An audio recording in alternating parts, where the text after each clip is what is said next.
At the heart of every movie made are the screenwriters, the director, and what is shot and seen on the screen, which is the work of the director of photography. Today, we have with us the director of photography for Quantum of Solace, Roberto Schaefer. Hi, this is Tom Pizzato And Dan Silvestri from SpyMovieNavigator.com. And today, on our Cracking the Code of Spy Movies, we're going to chat with Roberto Schaefer. Roberto has been the director of photography in many other great films, including Finding Neverland, Monsters Ball, Stay, as well as 3 of Christopher Guest's great comedies. Now, in this podcast, we're going to focus a lot on Quantum of Solace, but we'll also discuss his body of work and how that may have impacted Quantum. We have so much to talk about. This will be a 2-part podcast with Roberto. So let's get on to part 1. Let's go. We are so excited and honored to have with us today a very special guest, the Quantum of Solace director of photography, Roberto Schaefer. Welcome, Roberto. Hi, everybody. Yeah. Welcome, Roberto. It's great to have you here, and we must say we've been very impressed with your body of work, not just Quantum, just fantastic stuff. And we're going to mention a few of these movies and films as we go along through our questions here, but we just wanted to bring that up front that your body of work is great. Yeah. Thank and you. it's really diverse too, which is nice. Yeah. Well, that's what helps keep me going. Yeah. If you did the same thing over and over and over again, I think I would just fall asleep. Yeah. No, it's really great stuff. So we're big Bond fans, of course, and spy movie fans. That's why Tom and I are doing what we're doing here. And the Bond franchise has been a juggernaut for decades now. So for Quantum, who first approached you about doing the film, and what was your reaction, Roberto? I got a phone call from Mark Forster, who the director that I'd already done 7 films with at that time. Okay. I think. He called me one day. I was sitting here. He called me. He was in New York. He says, I'm in New York, and I just had a meeting with Barbara Broccoli and Michael Wilson about directing the new Bond film. What do you think about that? And I said, really? I said, oh my God, yeah, let's do it. And he said, yeah, but the problem is there's no real script. It's not finished. It's not really good. A little worried about getting in on something and there's a writer's strike, and I don't know what's going to happen. He says, I haven't seen a good script yet. And I said, Mark, it's a Bond film. Does it really matter? And he says, yeah, well, let me think about it. Let me see. And so then I called Matt Chessay, who's been the editor since Monsters Ball. And I said, Matt, did you talk to Mark about this, doing the Bond film? He goes, yeah. He says, oh God, we've got to do this Bond film. Are you kidding? I said, yeah, it's been since childhood. It's history. It's a dream. They said, we've got to convince him. So then Mark had another meeting with them and called back again and said, so I'm thinking about doing it. Yeah, I had another meeting. I'm thinking about doing it. You guys think? And I said, yes, do it. Let's do it. Whatever. Come on. We'll make it work. We'll make it work. It's Bond. They've got money. We can make a great film no matter what. Yeah. Let's just do it. I think we'll all be the saddest people on earth if we turn down an opportunity to do a Bond film. Oh, exciting. It was. And then when we finished it, before it got released and everything, he said to me in confidence, he says, they've offered me to do the next one too, but I don't think I'm going to take it because of the way this one went with the script and everything else and all that. And I said, wow. I don't know. Think about it. I would love to do another one, but he passed. Okay. Because he wanted to get involved next with something where he could be a producer on. Okay. And be part of a franchise, which, the Bond films, you're a hired director and prestige, and that's it. Yep. Yeah, absolutely. From the outside world, as viewers of movies, we don't think about this very much. So for all of our benefit, what exactly is a director of photography responsible for? Well, that's a big question with a lot of caveats. Yeah, I'm sure. But according to the book, which I would say is the ASC manual, the director of photography is supposed to be responsible for everything visual imagery on the screen, including the lighting, the camera setups, the choice of coverage, the framing, camera movement, lens choice, positioning, and all of that. But it also depends definitely on who your collaborators are. because we are there for the director in the end. Sure. And some directors are very, very specific and technical about what they want and what they don't want. And others just leave it up to you to do what you do best and tell the story with the camera. Okay. So you've got the director of photography title for a lot of your movies, but we also see the second unit director of photography. What does that split look like? And does that person actually kind of report to you, or do they report to their own director? I don't understand the hierarchy there. Okay, well, second unit director of photography works under the main unit. They're generally used when the main unit can't cover that much work, or stuff is done in disparate locations, or if it's specialized work like miniatures or action units. On all the films that I did up until I think the first time I even had any second unit director of photography work was on The Kite Runner. Okay. And that was because we needed somebody to stay behind and do some traveling shots of cars driving and a few things like that we didn't have time to wait for, because we were out in the wilds of Western China and we had to keep moving. But on all the other movies that I've done, I did all the, what would be called second unit work, all the action shots, all the car chasing and all that stuff. On a bigger movie like Quantum of Solace, where there's a lot of action, be it car or hand-to-hand or airplane or whatever, and I always feel it's best to get somebody who's a specialist, who knows what they're doing, that's what they do it best, and they can do it probably in half the time that I could do it, and probably better. So in pre-production, or when they're hired, you have a meeting with them and you go over the scenes that they're going to shoot and what they're going to shoot.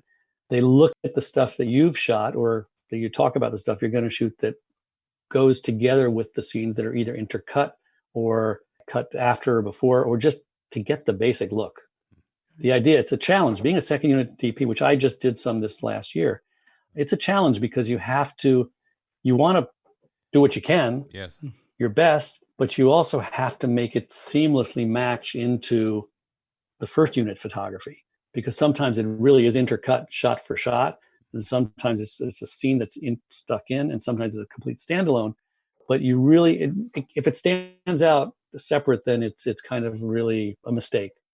Yeah, like on Quantum of Solace, I had meetings with Sean O'Dell and Dan Bradley, who was hired as director, second unit director, because he specialized in car chases. I don't know if you've looked up his IMDb, but he's among the best. He did big car chases, like in all the Bourne movies, the Moscow subway thing and all that. But he's also done the very simple ones that really get you, like in Adaptation and Pulp Fiction. Those suddenly just, they hit you.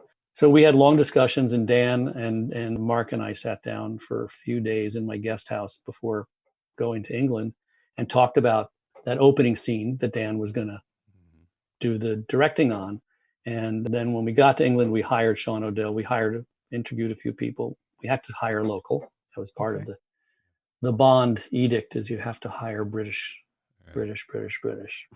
Couldn't bring anybody with us, so they let us bring Dan. Scene, so it's an amazing scene. He did a great job. We did pre-visit a bit. We did, talk about how it should be done. Talked with Dan about some camera angles and some things to make the car look for mysterious stuff at the very beginning of it.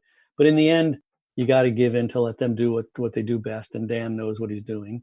And he was able to make it match well enough that all the interior shots of Daniel in the car driving, the close-ups, were all done back on Pinewood on green screen or blue screen. So it matched beautifully, done really well. They did all the plates they needed. Then other second unit stuff, like on Quantum, Panama or Haiti boat chase scene.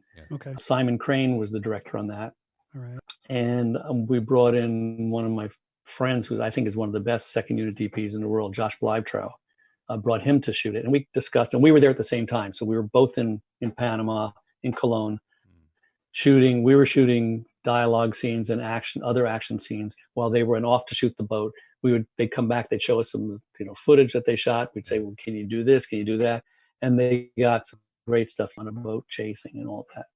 So there was a very close contact there, but you don't always have that close relationship. I was since then, No, go ahead.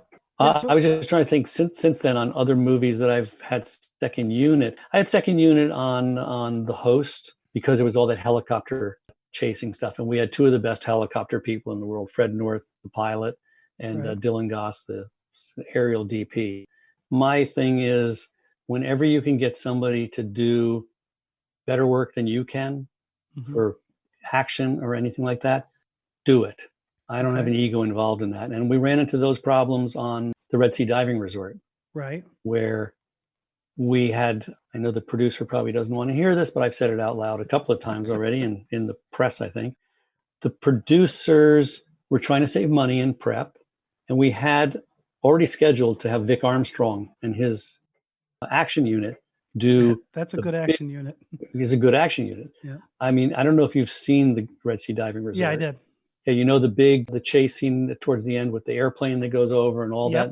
Okay, all that stuff was supposed to be done by Vic Armstrong, and some of the other action stuff. Well, they decided to save $225,000 by taking his unit out of the show. Oh. So they just cut that out of and now we had an extra $225,000. But they weren't changing the schedule. Oh, man. They weren't changing anything. So now it was up to us, first unit, to shoot all that in the same amount of time. And I kept saying to them, we're not a action unit. And I had some very challenging camera crew operators that were not really action guys. And there's some real specialized stuff that you do when you're doing action, and a director who knows what they're doing. Well, Gideon, as wonderful a director as he is, and he knew shots that he wanted, he's still thinking more. We're spending our time doing more about the drama and all of that. And trying to squeeze this into a schedule that was absurd. So the South African production company producer, who had been an AD in his past and always wanted to be a director, decided he was going to direct the second unit. And let me just tell you that the action in that scene and the action in the movie is kind of blah. It's not really exciting. It's not done as well as it should have been done. And they went out 3 or 4 times over and over again. Once or twice because of fog, they couldn't shoot too much. But Gideon asked for specific shots, and they would come back and he goes, well, where is that shot? And they go, oh, well, we didn't really think that, it was not a, so second unit to me is you've got to have the best, and they've got to be on the same page as the first unit. And they can up the game, suggest, talk to them, let them know what you're doing, and do that. Igor Meglic is a great second unit DP. Simon Crane has been a great second unit director, as has Dan Bradley. I mean, to me, the best is, and I'm spacing on his name now, we originally were going to use him on Quantum, but he was being offered a movie to direct first unit by Ridley Scott. He usually chooses all the second unit for Ridley. He's, God, and I have a picture of us together at one of the festivals. He's a director cameraman. So he's amazing with second unit. He's the best in the world as far as I'm concerned. But he was going to do the Ridley movie, and then that fell apart, so we never got to do it. But we lost him. I suggested getting him in for second unit for the Red Sea Diving Resort, and they were hemming and hawing, and they just didn't want to spend the money. And it was to me it was a big mistake because they ended up cutting the movie as an action movie more than a human drama movie. Right. They cut so much of the human drama out because, long story, but the contract deal was that it had to deliver a 2-hour cut. Couldn't be over 2 hours, including titles. And the movie ran with all the proper scenes and the real human drama. It ran about 2 hours and 35 minutes, I think. Yeah. But they wouldn't accept it. So he had to cut 35 minutes out. Yeah. So they wanted to keep the action in. Yeah, that's too bad because that really is the human side of that story is really quite amazing when you look at all those refugees and what happened there. Yeah. And what happened and the internal thing between all the different members of the Mossad group, these agents who had their histories. So much of their histories were taken out, so much of the conflicts between them and all that. And it became I still like the movie. I think it's still a good movie, but it lost a lot of the spice and the tendons and all the stuff that really makes something that you really just want to keep watching and everything. Okay. Yeah, that's too bad. Yeah. Now, let me actually kind of shift back a little bit to Quantum here because we're talking about the different roles. And one role we really haven't talked much about is the camera operator. Yes. So in Quantum, I know in other movies you've done some operating. Did you do any operating in Quantum? Yeah, on Quantum, I did basically C camera whenever there was a third camera needed, because there was so much to deal with, and I had, I was watching monitors for the first two cameras. I had two really good operators on that show who were, exceptional. And I don't want to do so much of this fast running around handheld anymore. And George Richmond was great at that. We got him recommended by Chivo from after he had done Children of Men, and he came on. And then Mark Milsom, who had been a camera assistant for me on Finding Neverland, was operating, and he's a great operator. He passed away a couple of years ago, unfortunately, in a bad accident in Africa. But yeah, so I did C camera. We did a lot of third camera stuff, especially on all the action scenes that we were involved with, like the blowing up the hotel, the interior blowing up, that slow motion thing with the camera tracking across on a wire with all the glass breaking and all that. We had like 5 cameras on that. Yeah. I always wonder how many cameras. Is 5 about the maximum you use, or is there? I think so. Yeah. I think so. We carried, like 2 silent cameras, a 235 and a 435. And then we had probably 2 LTs and an ST at all times. Wow. In Quantum, when you're prepping for the filming, is there such a thing as a typical day, or is that a crazy idea? No, there's nothing typical there's no typical days really on any movie, I'd say, because in prep, and we had a nice long prep on that. I think it was 4 months. Okay. 12 or 16 weeks of prep. But there was a lot to include in that. It meant 2 trips through Europe and to South America to look for locations and to tech scout the locations, a pre-scout in Italy and Switzerland and Austria before we even did our real scout. And then all the time back at Pinewood in prep, going through the script.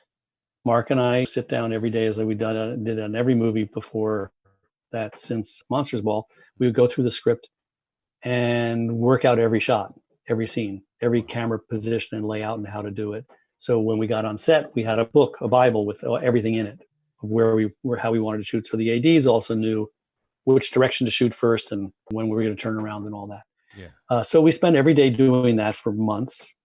And we also had then, you get all these meetings in between. There's a meeting with the costume designer. There's a meeting with the VFX people. There's a meeting with the special effects people. There's a meeting with the props guy. There's a meeting with the set decorator. There's a meeting with you name it. Right. That Mark had his meetings.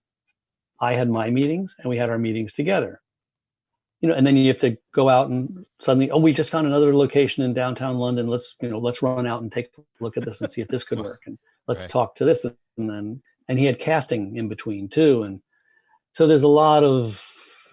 Every day is a new adventure. More like thriving on chaos. Yeah.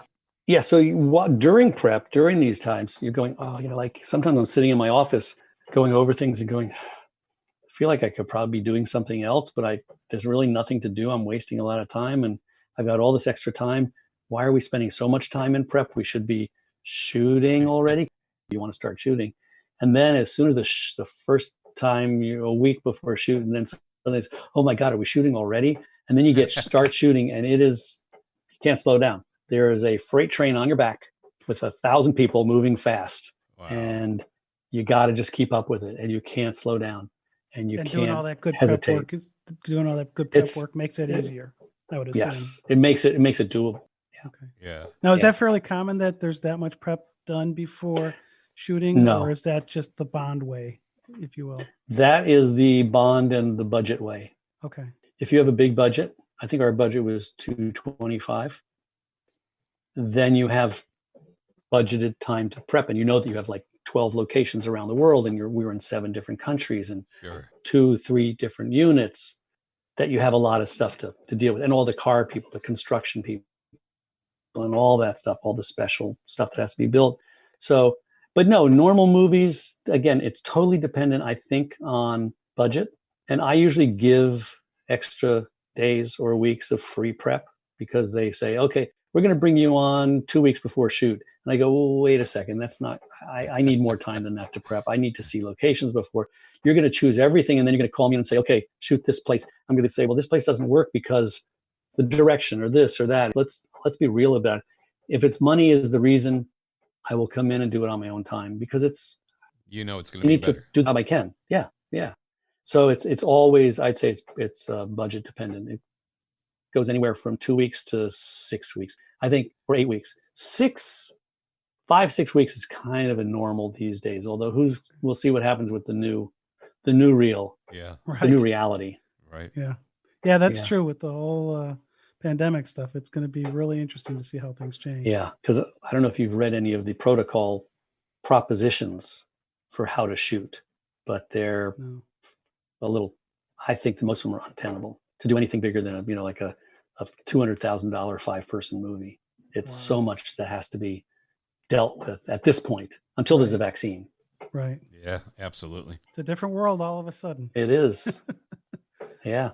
There's no time to die. Exactly. Yeah. So you mentioned all the prep work and how that helps when you get to the actual on-set filming and so on. And that, you said it's more like a freight train or whatever. We're going to ask what that kind of day looks like, but you're saying that's really full bore. Yeah. It's and for me, it's like it is on every movie. And I know I've talked to other DPs, and everybody says it's the same to them. The first day you get on set, you're like, do I really know what I'm doing? Am I capable of doing this? Have I ever done this before? It's like starting all over again. And then you start going and you get the first half of the day going, you go, oh yeah, this is what it's all about. This is how it says. Sometimes they throw you into the first day as like a really heavy, big scene, and you go like, first, hopefully your AD is smart enough to say this isn't the best way to start off the movie. The first day with especially a new crew. Yes. These are people I'd never worked with before, except for Mark and the first AD and the visual effects person. And on most movies these days, because you go to different states or wherever, you can't bring your own crew. You're with new people, so it's starting off. That first day is always a lot of freak out, but you keep it to yourself. And you keep up with things. And fortunately, one thing I really liked on Quantum, and it happened also on Finding Neverland, but it was less enjoyable on that one, was that the British crews don't work more than a 10-hour working day, 10-hour shoot, 1 hour lunch. And it's not that they have a strong union. They just say, 5 o'clock, we're going to the pub. We tried that on Finding Neverland. We had to complete a scene. And the AD says, well, we're going to wrap now. And Mark and I were both looking at each other and says, we have 2 setups to do on this scene. We're already here. Everything's all set. Can't we just, no, the boys are ready to go. Couldn't fight with them. In the end, I really appreciate a short day. A 10-hour shoot day makes a lot of sense because you have a life. Yeah. Even if you're on location, you can get back to the hotel. You can actually have a real dinner and you can get sleep and you're refreshed for the next day. When we do these 14, 16-hour days, it's relentless, and especially when you get into 6-day weeks, which we ended up doing on Quantum, almost all 6-day weeks, because we had a squeezed schedule because of the proposed actors strike that was supposed to happen June 1st, even though we were already in the Writers Guild strike. And then the actors strike was supposed to happen. Yeah. It's a crazy industry. Yeah, it is. It is. Now, we've talked about some of this that you've worked on, the other parts of your body of work that you've done. We've mentioned a few of these movies. We mentioned Monsters Ball, Finding Neverland, Kite Runner, Rattlesnake, Host. There are a bunch of them in here. Yeah. And then you've got Stay, which is a totally different movie, which I would imagine was pretty fun for you as a cinematographer to work on. So is there anything in your background that we haven't kind of mentioned that you want to highlight before we dive further into Quantum? Well, background, I mean, I started off doing news, world news, European feature news, and documentaries. Right. Okay. Back in after I got out of art school and decided that I couldn't make a living making art films. Okay.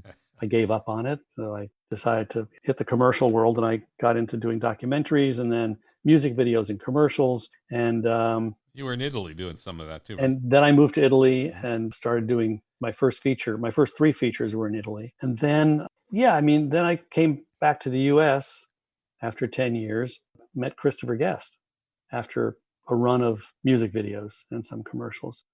And so I did 3 movies with Christopher between 95 and 2005. Well, We those did are 3, great. Those are fun movies. and they're part of the highlight of my career. It's like couldn't have more fun and work with better and more appreciative and a wonderful group of people. And from Waiting for Guffman up through For Your Consideration, with all the actors, that whole group, we became really good friends, and the respect. And in fact, I was in London prepping Bond, and I went to a nightclub with Harry Shearer and Michael McKean, because Harry's wife Judith was doing a performance there. She's a singer, an amazing jazz singer and comedian. So she was doing a performance, and Harry was going to stand in and play some bass with her for that performance. So we're there, and I remember sitting at the table with Michael and Harry, and Michael just looked at me and he says, "So now that you're Mr. 007 doing this Bond movie, does that mean we're never going to get to work? You're too big to work with us again?" And I said, "Absolutely not. I would love to do another movie with Chris." And of course, after that, it didn't. Yeah. We didn't do another one, but I might be doing something with Harry coming up. Okay. I mean, some of those were some of the most fun times of my life. Yeah. And in fact, during this lockdown at home, we've been watching movies at night and doing some double features. And the other night we watched Best in Show, which I hadn't seen in quite a while. There you go. And that was a great experience. So that was a lot of fun. We just lost Fred Willard just recently. Yes, I know. It was terrible. Yeah, talking to Harry and to Jennifer Coolidge about that. It's a real shame. So when you were working on Quantum, how were the Ian production folks, the crew and everything to work for? Obviously, it's tense and intense, and the budgets are probably the biggest you've had in any of the previous films you've done. How was that dynamic? They were among the most supportive producers I've ever worked with. Wow. Barbara and Michael they're totally about making it the best it can be in the Bond world. Yeah, like Cubby said. They don't want put it on the screen. Yes, put it on the screen and make it in our mold. Things change. The times have changed. It's now 2007 at that point. Mm-hmm. So there's things that have changed. It's not as misogynistic as it had been. Right. But they were all about giving us what we needed to do the right thing, to put on the screen what we had said we wanted to do. They were always supportive behind us. The only thing that I ever got a pushback on was in prep at the very beginning. I suggested that we shoot the whole movie in 65 millimeter, 70 millimeter. And they said, "Well, show us what would it be like, prove it." So, and I didn't have the time or the wherewithal to shoot something original. So I leaned on a friend of mine who was, and this in retrospect was a big mistake. He had a film that had been put together called As Good as It Gets. Okay. And it was basically a comparison between 65 millimeter and 35 millimeter. And so we went over to Sony and we got the print. We projected it on the screen there, and it was a real disappointment. And as I'm watching, I'm going, this is really not convincing anybody of anything. And we got out of there, and they said, "Well, we're going to talk about it, but honestly, we don't think that there's really that much of a difference in what we saw on the screen to make it worth spending the extra $2.5 million." And I said, I can't argue with it. It's like I couldn't. But they were extremely supportive, and it's as so much as that they let me do some testing with, at the time, the Red 1 camera.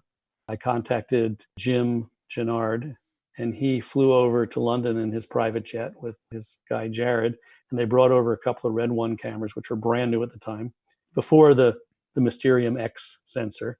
And we spent 3-4 days at Pinewood and in London shooting scenes on 35 and on the Red 1, shooting some tests and some rigs and car stuff and exciting. I thought of using it for some special shots, not for the whole movie by any means. Uh-huh. And we did the testing, and they let us do it all. They let us present it.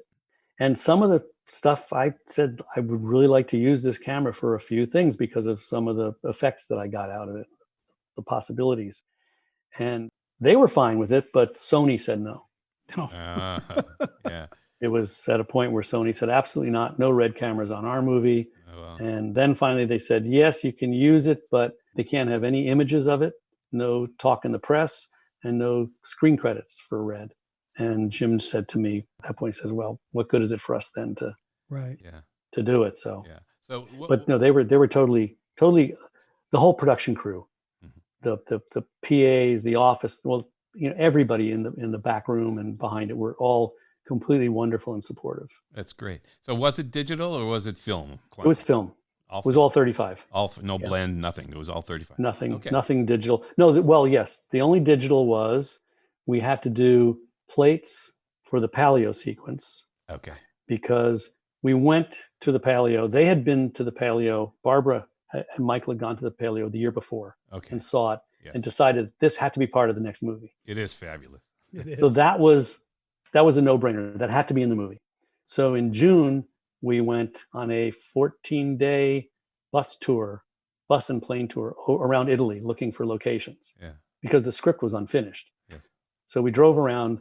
This is my favorite story of the whole movie. Actually, the best time of the whole movie was this 14-day trip. It was a luxury vacation in a luxury bus and luxury hotels with amazing meals. The production location manager was a guy that I'd worked with in Venice as a company there doing location. Guido Cerasuolo has a company called Mestre Cinema.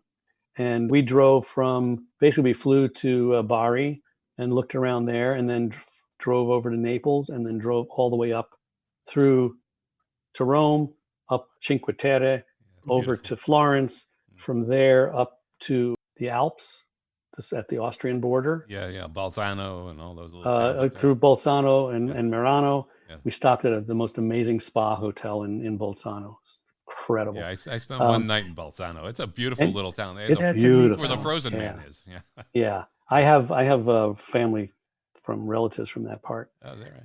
But Guido guided this whole tour of ours by hotels and restaurants. So he always knew where we were going to stop for lunch at the best amazing restaurant in Parma. It was phenomenal and incredible hotels, spectacular hotels. And then we got up to, Stelvio Pass, and we found the Stelvio Pass, which we scouted it. We said, this is great. We can do a car chase here. It'd be amazing. And then we found out at the end that it's only open for 2 weeks in June. And the rest of the time, basically, there's snow there. So we couldn't use it, couldn't plan on it. And then we went from there into Austria. We went to Switzerland and we looked at an underground cave with a lake. As we knew it was going to be too small to actually use in the movie, but we did it to see what it was really like and to take pictures and to get production designer to get ideas of what he could recreate. And then from there, we went to Austria to see the Tosca performance because they were going to keep it. It runs for 2 years. And they decided that would be a good thing to put into the script. That was beautiful. So we watched the performance before we got there to prep it with the director and the lighting designer and all. That was a great scene. In that. That was a great scene. And they copied it. Boy, did they copy it. In what movie did I just see? There's a recent espionage spy chase thing where they did a scene in an outdoor opera, very much like it. I can't remember what it was. Maybe that bad Michael Bay movie, Six Underground. Something I saw in the last 6 months. I go, this reminds me too much of the Tosca scene. Yeah. Too much. Well, this is one of the things Dan and I actually do in our podcast is we try to find where are these scenes that influenced other scenes. Mm-hmm. So like that vault scene in Mission Impossible coming almost exactly, I mean, modernized, but right out of Top Copy. Right? And it's like, wow. Right. So we do. Well, they say borrow from the best. Exactly. Yeah. That's fabulous. That sounds like a great trip. Obviously. It was spectacular. Italy is beautiful, and how could you go wrong eating and drinking in Italy? I mean, I'm jealous. I want that now. I do too. I want to go back to that same trip. It was originally I wasn't supposed to go on it. I was prepping another movie called it was a small movie written by the guy who wrote Adaptation, the book. I forget what it's called now. It was about a guy who was a sex addict who works. The one with Fassbinder? No. Shame? No, not Shame. No, that's a brilliant movie. Yeah. Amazing movie. No, this was a much smaller movie with Clark Gregg starred in it and directed it.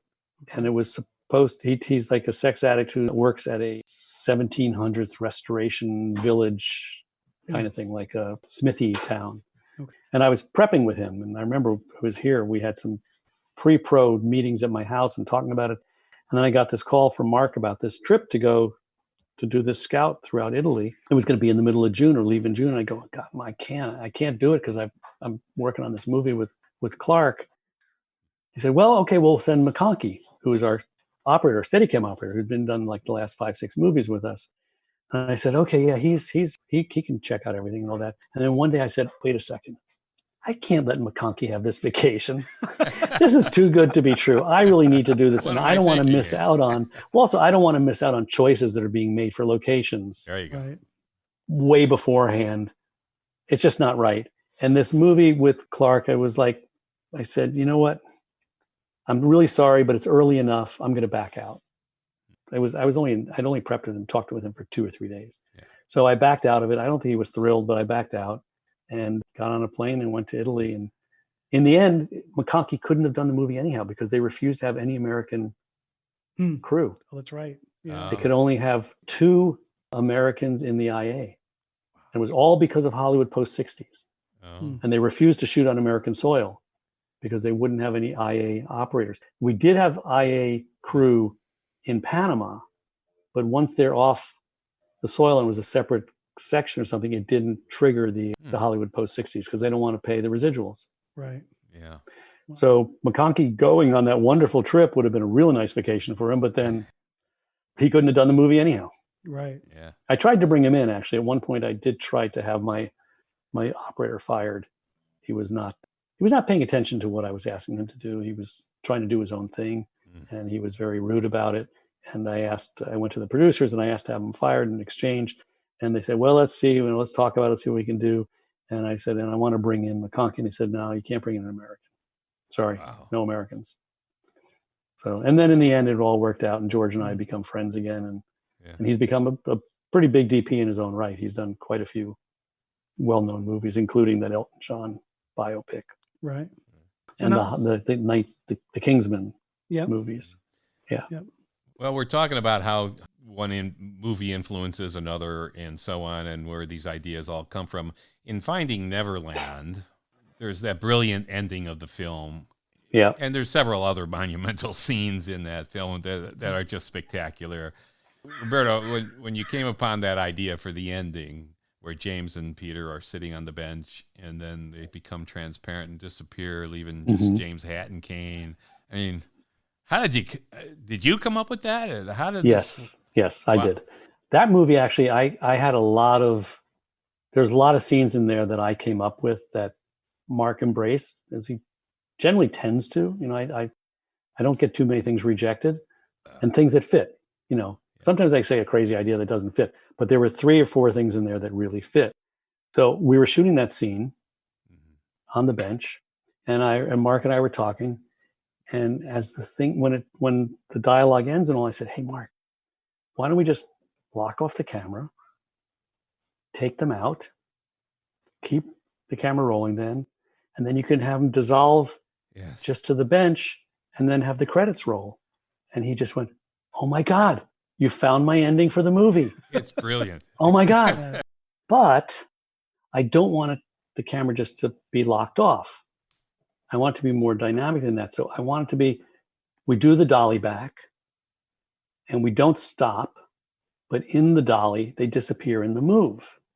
And I said, okay. And the VFX guy was there with us. He said, well, it's going to have to be a motion control shot because otherwise, even if you do a perfect timing and everything, 24 frames a second, you're going to be slightly off. You can be a half a frame off or something like that, no matter how good your dolly grip is and all that. So we had a company there and they brought out a sled, very simple motion control thing. All it really was a sled and a camera tilt and pan. And it jammed. It malfunctioned. And so we said, I guess let's just do and Mark said, no, we got to do it the right way. And they said, okay, well, we can come back, I think, tomorrow. We'll come back tomorrow and shoot it. Came back the next day and reshot with the move and the disappearing and the whole thing. And it was worth it. It's gorgeous. Yeah. It is. It works really, really well. Yeah. So that wasn't going to be the end. You found the end for him. Well, that was the last thing that was written Yes. there on the bench and console himself. He consoles the kid and and it could have just been that and a fade out. It could have been, a Truffaut in iris into black, into that. But I said, wouldn't it be cool? Because it's the spirit of what the story is. It's Neverland. It's like they've always been there and they're never there. It's like they die, she dies, but she's not. So who knows where they go? But leaving the hat and the cane is just a nice little perfect. It's a great touch. It really emblem. was. Yeah. So it has that concept, as you always are saying, you learn from things you're doing, obviously, into where you go next. Has that concept reappeared in one form or another in any of your other films? Offhand, I can't think of anything. But in Finding Neverland, things like, and I know you had written to me and asked about, Barry and his wife go up the stairs and they go into separate bedrooms. Yes. And she goes into her room and he opens his. Yes. And it's the lawn with the trees and he goes out to fly the kites. That was my idea. I said, because they were going to two separate bedrooms and his bedroom was a closet, the way that house was built. Okay. It was a short closet, not a big one. And so I said, they're both going to go in and we'll cut. And I go, well, wouldn't it be nice? Because I was looking for transitions always. That's my next thing I want to ask you about. Good. And it was the next scene was he's out with Kate and the kids flying kites. Yeah. And I said, well, because so much of this is in his mind, he's coming up with these ideas and it's to write a book and to play and whatever. Why don't have him just walk straight into the yard? So, well, how do we do that? He goes, well, we'll put a green screen in that room, which was very tough because the room is only about 3 feet deep. And we did a fabric green screen that came out and hit a wall and went around and all, but it was enough to pull a good mat. Yeah. To have him. You could get the lighting in it, enough lighting in there?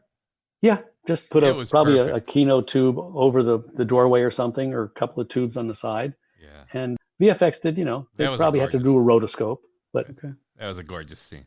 So that's what we want to talk about next, because transitions in movies is one of the keys. That's one of the things we always look for, Tom and I, when we're watching movies, to see how one scene shifts into the next scene.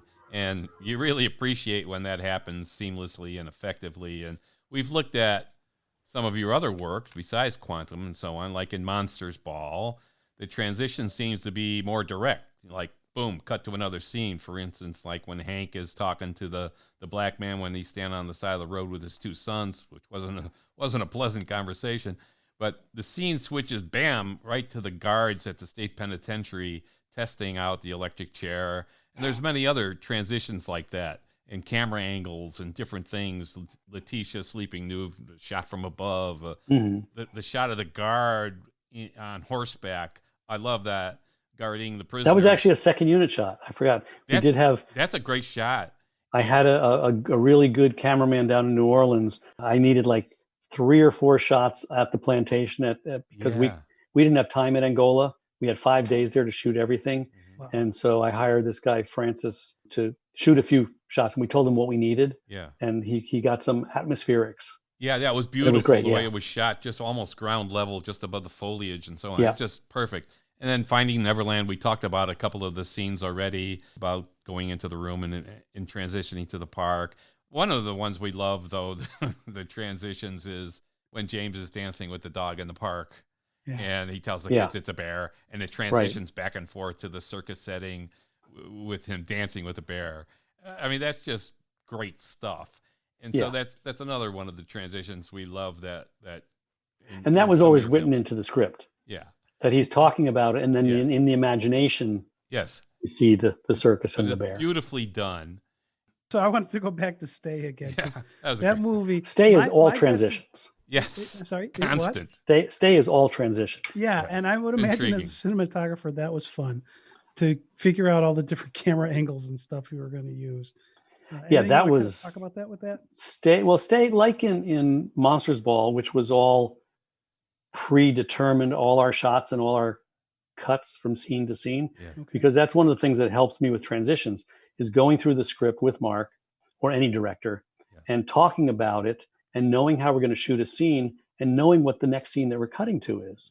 And it doesn't always end up that way in the edit. Sometimes things get shifted around, but generally I've got to go with that as the blueprint for what the movie's going to be. So I try to plan shots that will transition into something, and especially it helps if you already know your new locations or the rooms or whatever you're going to be in, so you know something to transition to. I'm a little tired of the classic transition of, you go to the drink on the tray, close up being carried around a room and then being brought into something, which is a very typical transition or a close up of an ashtray and the cigarette comes up and then you're in the next scene. I try to find things that are a little more dynamic or more interesting than just that, or even if it's just a visual frame that matches. Yes. That's not necessarily so transitional, but it's a visual match. Yeah. Stay, we plotted out the whole movie, of course. Mhm. That had to be. It was so visual effects heavy, always planned to be. And so we knew where we had to do green screens and transitional things. And we knew that we wanted to have all these really cool transitions because that's the story. Right. The fact of Ewan and Naomi they're all Ryan's character. Yeah. It's Yeah, just yeah. their Great. faces that he sees when he's dying, and he builds this in his last moments. He builds this narrative. Yes. So we wanted to make this switch between them, like where you see the bus in the rain at night. He gets off before he goes to the dance studio. You see in the bus, and then the door opens, the reflection, and now it's Ryan coming out. Yes. Right. The morphing scenes are terrific. The only time we did a physical thing was on the staircase coming down the stairs when he goes to collect him, where they have this dialogue fight and they're like switching sides. Yes. And they're going back and forth and they're repeating each other's dialogue. Yeah. Right. One thing we did and we shot it specifically in the beginning in Ewan's psychiatrist's office at school, shot them both from both sides facing both directions. So you can intercut so they're looking at each other or both the exact same frame looking the same direction as just a lead into throwing the viewer out, Right. throwing them off, because you're going, that's an unusual cut. You're looking at the person. How did you do that? Why would you and do he's that? looking the same way and he's got the same background, but it's a different person. And you're just changing the face in there, which normally you don't want to do. Mm-hmm. But here I wanted to reinforce this whole thing of who is this character really? And where's and playing with time, like where Ewan gets out of the car at Ryan's mother's house. Yes. And the car door opens, he gets out, the camera booms up, and he's already up on the thing. Right. And the porch is empty except for him. And then you cut to over his shoulder and she's sitting there. It's a horror film trick, but still using the time warp and all those things to reinforce. It's an intriguing film. Everyone I should love see it, by the way. Go see Stay. It's and very underrated. It didn't do very well at all. Really? Yeah, which I didn't understand because that was well, just such they a didn't. cool movie. New Regency didn't push it. They were all loving it when they were seeing dailies and going, "This is fabulous. This is amazing." And then when it got cut and it got done and it got finished, they goes, "Ooh, we don't know what to do with this." And they didn't advertise it. They didn't push it at all. Wow. It almost went straight to. It was in the theater contractually for I think a week, and then it got booted out. It did well in Germany and Brazil and Mexico. Yeah, right. It's an intriguing film. Everyone should see it. So obviously, as a cinematographer, you're thinking about transitions all the time. And for Quantum of Solace, how difficult a task would that have been? Because if you look at the pre-title chase sequence, in the first 5 seconds, there must be a dozen or more transitions just in that. How difficult in Quantum of Solace was it to do this, to take this, what you've learned about transitions in all these other movies, to Quantum? I don't think it was terribly difficult for me in the body of the scenes that we did ourselves. Mm-hmm. You don't always know what's going to happen when action unit takes over and how it's going to cut from a shot you did to their first shot. Right. You hope that the editor is, on board with making a good transition, which generally they were. There was a second editor on that movie who was doing most of the action stuff.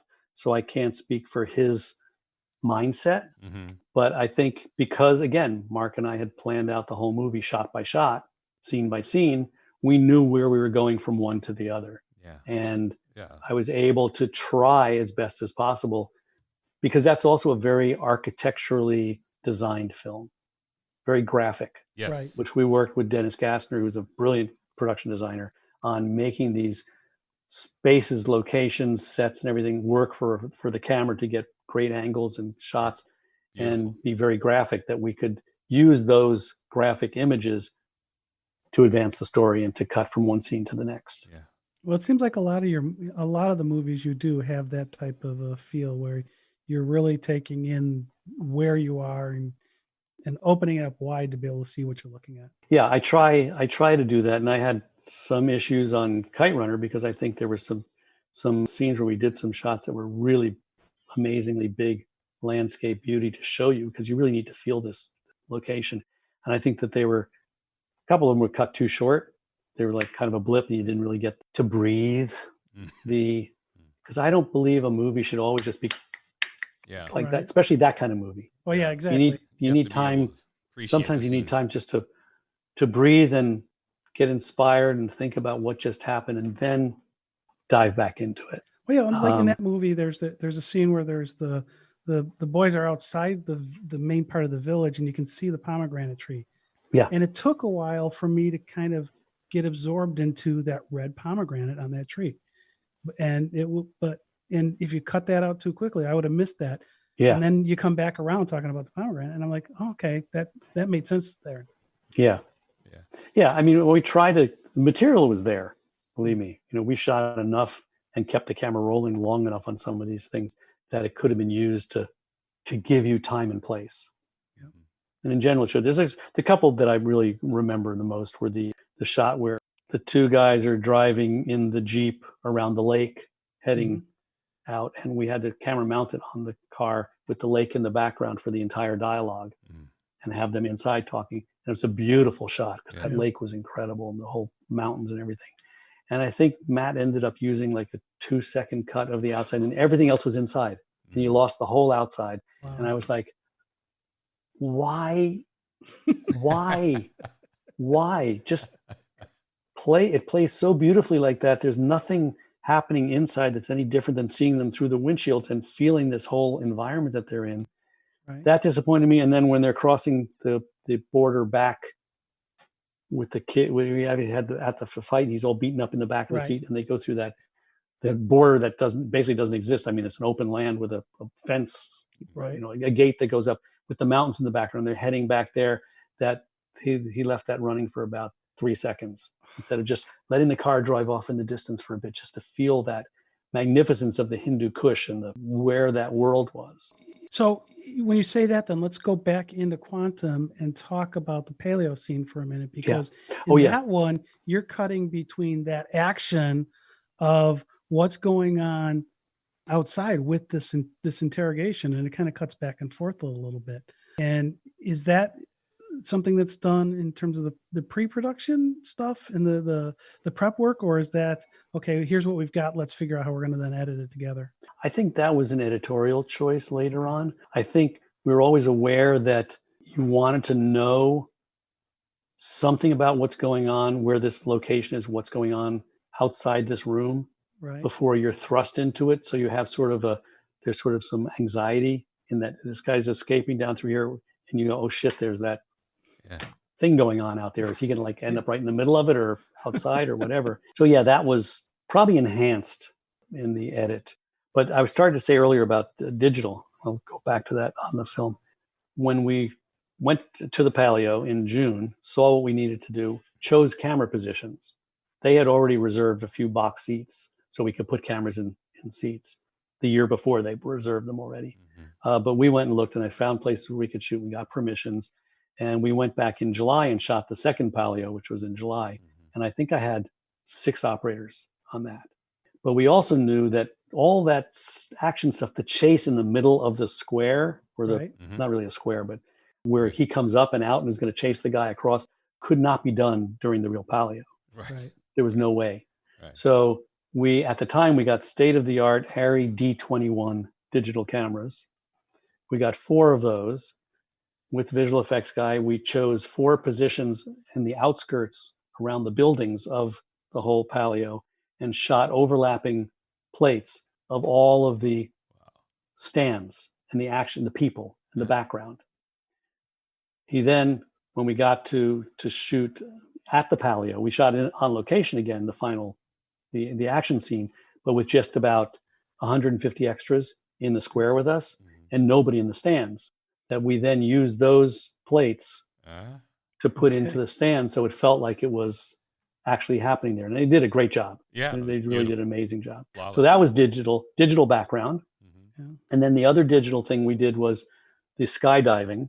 where they're holding each other. They got the one parachute and they're coming down. Mark said specifically, I remember in telling the VFX guy, I don't want this to look like The Bucket List, where Robin Williams or whoever it is, or Jack Nicholson, they're coming down in this skydiving, but it looks so fake. Yeah. It looks just like they shot them standing in place. And I want this to feel real. It's got to feel real. So we found a skydiving rehearsal practice tube outside of London that was big. It was probably a 20-foot diameter with viewing panels. And so they got Daniel and Olga in there, floating up this 140 mile an hour fan, blowing up at them. We put 4 Dalsa digital 4K cameras with these enormous refrigerator size recorders in a separate room, built 4 of those. And I think we also had 6 Sony F900s shooting also for Elements. Shot the whole thing of them also with stunt doubles floating around. And then for one pass, George with the ARRI 235 actually floated in there with them and got in close-ups of Olga and Daniel doing this flying, it looks which was pretty incredible. Yeah, it looks fabulous. And then that was put into a sky background, exterior sky background and falling into the cave. So those were the 2 elements of digital that were in Quantum of Solace. Everything else was 35 millimeter. Yeah. Okay. And it looks perfect though. It's not like CGI stuff that you see in some other films where you go, oh, geez, that looks like, yeah, this looks beautiful. It looks good. Yeah, it worked out. Okay, this seems like a good spot to take a break, Roberto. Yeah. So we'll wrap up part 1 here. Be sure to subscribe to our show, Cracking the Code of Spy Movies, through your favorite podcast app. Or you can listen on our website, spymovienavigator.com, and give us a 5-star rating when you review us. Send us a voice message and let us know what you think and what you'd like us to talk about next. This has been Dan Silvestri and Tom Pizzato of spymovienavigator.com. Join us for part 2 of our talk with Roberto Schaefer, Director of Photography for Quantum of Solace, in our next episode of Cracking the Code of Spy Movies.